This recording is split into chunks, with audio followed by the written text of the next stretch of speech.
And today I'm going to be talking about this book here, and it's called A Second Chance for Your Money, Your Life, and Our World.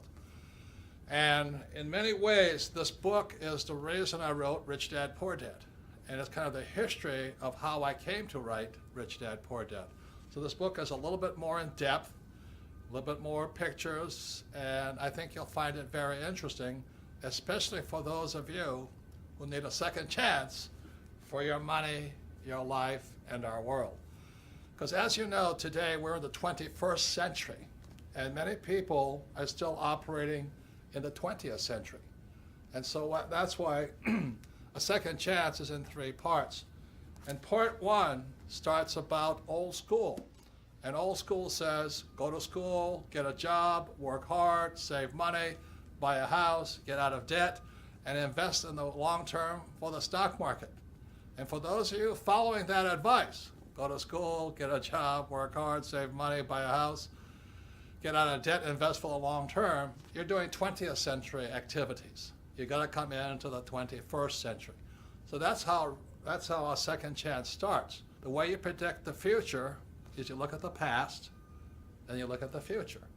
And the reason many people will be wiped out is, again, because they're doing business the 20th century way, but today, we're in the 21st century.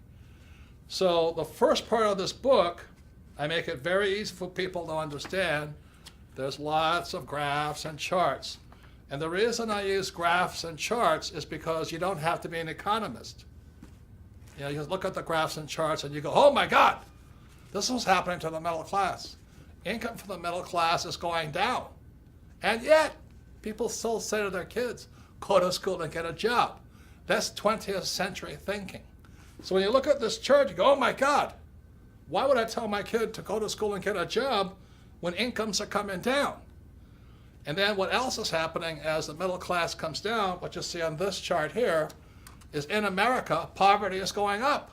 Yet our government says poverty is coming down. So you can look at these charts and you can make your own story, because that's not what they're telling me. You know, so you can think for yourself and all this. I said that the giant stock market crash was going to come in 2016. And as you can see from these charts here, we're about on the edge of the biggest stock market crash in history. The stock market today, as I talk, they say it's going to go past 18,000. The Dow will be past 18,000.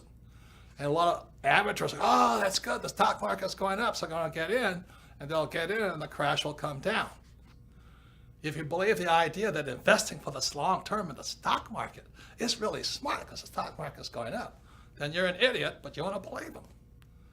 You know, what's going to happen, like I said, the most dangerous word today is retirement, especially for the baby boomers. My prediction is the baby boomers are going to get wiped out when the stock market comes down. So it's kind of hard to start all over again when you're 75 years old. But if you want to believe your financial planner who says, hey, invest for the long term in the stock market because it's a good investment and diversification will protect you, then if you want to believe that, more power to you. But I think they're lying to you. So a second chance is to rethink what you've been told, but it's still up to you to make up your mind what you decide to do.